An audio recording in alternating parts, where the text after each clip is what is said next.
Dear students, so in previous videos we have studied RL circuit and RC circuit. What is its voltage triangle, what is its impedance triangle, and how we can calculate the values of its impedance and phase power factor. Okay, and hmm, in this video we are going to calculate the power of R L circuit. Okay, या व्हिडिओमध्ये आपण काय बघणार आहोत, R L सर्किटची power कशी calculate करायची. So first, average power supply to the circuit आपण कशी फाइंड आउट करणार. So average power supplied to the circuit ही कॅल्क्युलेट कशी करतो आपण. आता याच्यामध्ये पॉवर आर एल सर्किट असल्यामुळे ऑब्व्हियसली रेझिस्टन्स आहे आणि इंडक्टर आहे, त्याच्यामुळे इथे ॲव्हरेज पॉवर येताना average power taken by the resistor plus आपल्याला काय करायला लागणार आहे, average power taken by the inductance. So first formula, basic formula काय येणार आहे, तर average power taken by resistance plus average power taken by inductance. Okay, so हा just inductance, inductance. Okay, so हा जस्ट बेसिक फॉर्म्युला असणार आहे. आता याच्यानुसार आपण बघितलं आहे, जर प्युअरली इंडक्टिव्ह सर्किट असेल, म्हणजे फक्त इंडक्टर असेल, तर आपण प्युअरली इंडक्टिव्ह सर्किटमध्ये पॉवर कशी फाइंड आउट करतो किंवा ॲव्हरेज पॉवर किती असते, तर फॉर प्युअरली इंडक्टिव्ह सर्किट किंवा pure inductive circuit, okay, average power is equal to 0. बरोबर, आपण तिथे ॲव्हरेज पॉवर 0 कॅल्क्युलेट केली होती. तुम्हाला जर आठवत नसेल तर प्रिव्हियस व्हिडिओ बघा प्युअरली इंडक्टिव्ह सर्किटचा. तर ॲव्हरेज पॉवर किती असते प्युअरली इंडक्टिव्ह सर्किटची, 0 असते. मग जर याच्यामध्ये ॲव्हरेज पॉवर इंडक्टिव्ह सर्किटची 0 झाली तर पी इज इक्वल टू फक्त आपल्याला काय मिळणार आहे, average power taken by resistor. So just therefore P is equal to average power taken by resistance. सो हे काय असणार आहे, तर पॉवरचा, ॲव्हरेज पॉवरचा फॉर्म्युला असणार आहे आर एल सर्किटचा. आता याच्यामध्ये ॲव्हरेज पॉवर ऑफ रेझिस्टन्सचा फॉर्म्युला काय असतो, तर प्युअरली रेझिस्टिव्ह सर्किटमध्ये आपण बघितलं आहे. सो ते असतं आय स्क्वेअर आर. आता याच्यामध्ये जो आय स्क्वेअर आहे याला आपण असंही लिहिलं तरी पण चालू शकेल ना, आय इंटू आय. मग त्याच्यातला जो एक आय आहे त्याला आपण काय केलं, आर सोबत दिला आणि दुसरा जो आय आहे तो सेपरेट ठेवला. जस्ट आपण ह्या आय स्क्वेअरला आय इंटू आयमध्ये लिहिलं आहे आणि एक आय आपण आर सोबत घेतला आहे आणि एक आय सेपरेट केला आहे. का असं केलं आहे, बिकॉज आय इंटू आर म्हणजे काय असतं, तर व्ही आर असतो. म्हणजे आय इंटू आर म्हणजेच V R, voltage across the resistance आपल्याला मिळतो. त्याच्यामुळे आपण इथे आय आरला काय पुट करणार आहोत, तर व्ही आर, आणि हा कॅपिटल आय आहे तसंच राहणार आहे. समजले. आता अकॉर्डिंग टू व्होल्टेज ट्रायंगल, आता आपण व्होल्टेज ट्रायंगल कसा ड्रॉ करतो, तर इथे मी दाखवते. आपण इथे करंट सेम आहे. ओके, म्हणजे सिरीज सर्किट असल्यामुळे आर आणि एल दोघांमधून एकच करंट जाणार आहे, म्हणून आपण काय करतो, याच्यामध्ये current as a reference consider करतो. आणि त्याच्यानंतर पुढे आपण व्होल्टेज आणि व्ही आर, व्ही एल आणि व्ही हे ड्रॉ करतो त्याच्या अकॉर्डिंगली. आता रेझिस्टिव्ह सर्किट असल्यामुळे आर जर कन्सिडर करा, व्ही आर जर आपल्याला ड्रॉ करायचं असेल तर रेझिस्टिव्ह सर्किटमध्ये करंट आणि व्होल्टेज हे कसे असतात, इन फेज. म्हटल्यानंतर थोडक्यात त्यांच्यामध्ये फेज अँगल 0 असतो, फेज डिफरन्स 0 असतो, म्हणून आपण व्ही आर कसा ड्रॉ करतो, याच्यावरच ड्रॉ करतो.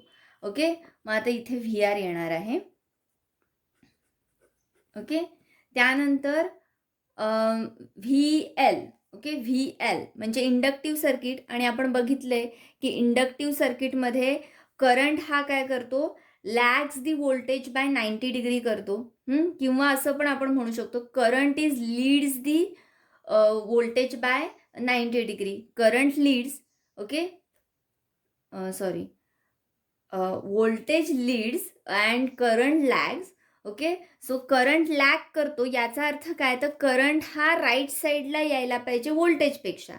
किंवा जर मी आता इथे सेंटेन्स उलटं म्हटलं, मी मगाशी काय म्हणत होते, तर voltage is sorry current is lagging the voltage, मग त्याच्याऐवजी voltage is leading the current, बरोबर, बाय 90 डिग्री. म्हणून आपण काय करणार आहोत, तर आता VL आपण इकडे ड्रॉ करणार आहोत.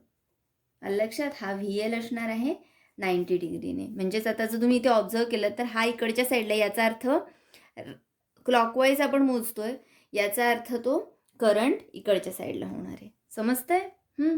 त्याच्यानंतर हे झाल्यानंतर आपल्याला V ड्रॉ करायचा आहे. आता हे RL सर्किट असल्यामुळे जो V असतो, व्होल्टेज जे असतं, हे सुद्धा काय करत असतं, तर लीडच करत असतं करंटला, पण विथ अँगल फाय.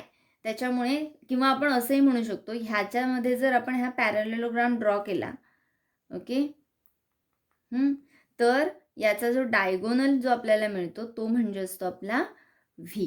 ओके, हा V आहे आणि इथला अँगल किती असणार आहे, तर फाय असणार आहे. सो हा आपला काय येतो, व्होल्टेज ट्रायंगल. ओके. आता ह्या व्होल्टेज ट्रायंगलचा आपल्याला यूज करायचा आहे कशासाठी, तर पॉवर कॅल्क्युलेट करायला. आता जर तुम्ही ऑब्झर्व केलं ह्या डायग्रामवरून, तर VR ही व्हॅल्यू आपण कशी फाइंड आउट करू शकतो, हा जर तुम्ही ऑब्झर्व केला ट्रायंगल, तर हा 90 डिग्री येणार ना, एक्झॅक्टली. मग त्याच्यामुळे VR आपण कॅल्क्युलेट करताना कसा कॅल्क्युलेट करू शकतो, तर V कॉस फाय हे ॲडजस्टंट साईड आहे ना, म्हणजे ॲक्च्युअल कसं असतं बघा, हे रफ कॅल्क्युलेशन कसं होतं ते मी इथे वरती समासामध्ये तुम्हाला दाखवते. या ट्रायंगलवरून ओके, जर तुम्हाला VR कॅल्क्युलेट करायचं असेल, हा ट्रायंगल जर मी इथे कन्सिडर केला, तर ते कसं होणार आहे बघा, VRसाठी ॲडजस्टंट साईडसाठी कॉस फाय घेतो. मग इथे कॉस फाय घेतला तर कसं होणार, cos phi is equal to adjacent आहे VR. मग VR अपॉन काय असतो, हा काय असतो, डायगोनल, म्हणजे आपलं हायपोटेनियस आपण म्हणतो, बरोबर, VR अपॉन V. मग आपल्याला VR कॅल्क्युलेट करायचं आहे, तर VR इज इक्वल टू काय मिळणार आहे, V कॉस फाय, बरोबर. म्हणून आपण VRची व्हॅल्यू इथे आता पुट करताना VRची व्हॅल्यू काय पुट करणार आहोत, तर V कॉस फाय.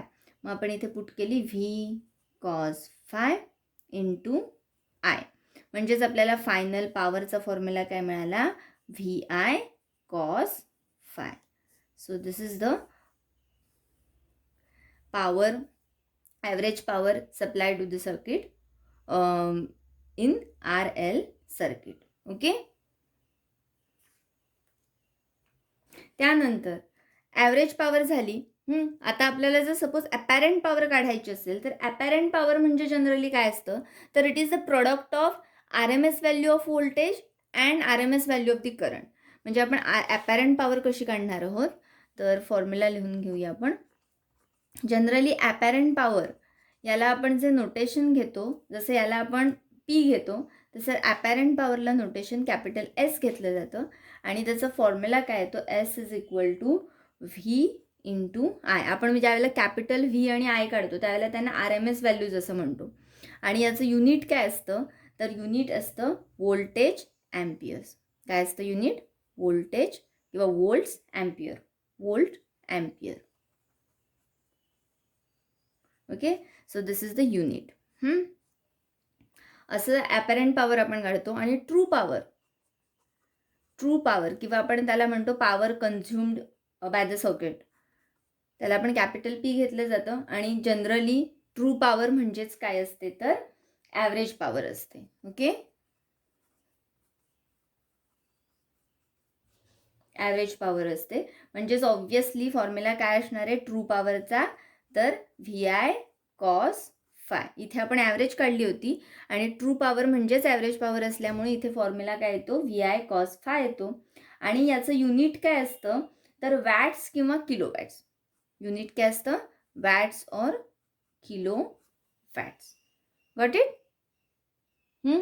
आता हे झाल्यानंतर आपण पॉवर फॅक्टर आय थिंक आपण मागच्याच ह्याच्यामध्ये पाहिला आहे. तर पॉवर फॅक्टरचा फॉर्म्युला काय येतो, पॉवर फॅक्टर किंवा आपण त्याला PF म्हणतो, cos phi is equal to R/Z.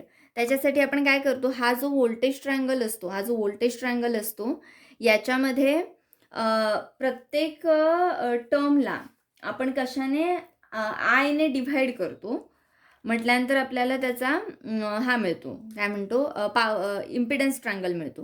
म्हणजे आपला तो इम्पिडन्स ट्रायंगल येतो कसा बघा,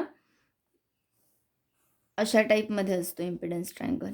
ओके. आता हे बघा, VR म्हणजे जनरली काय, तर VR म्हणजे I इंटू R. मग आयने IRला डिव्हाइड केलं तर R मिळाला. म्हटल्यानंतर इथे येतो R. त्याच्यानंतर V. ओके. V म्हणजे काय असतं, तर I into Z, total impedance Z असतो ना, सो इथे येतो Z. आणि हा ही साईड आणि ही साईड सेम असल्यामुळे इकडे पण VL कन्सिडर केला जातो ह्या साईडला. म्हणजे I इंटू XL असतं.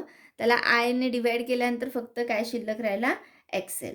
आणि हा आपला फाय आहेच. म्हणून मग cos phi is equal to XL upon काय मिळालं आपल्याला, Z. Okay. Adjacent side upon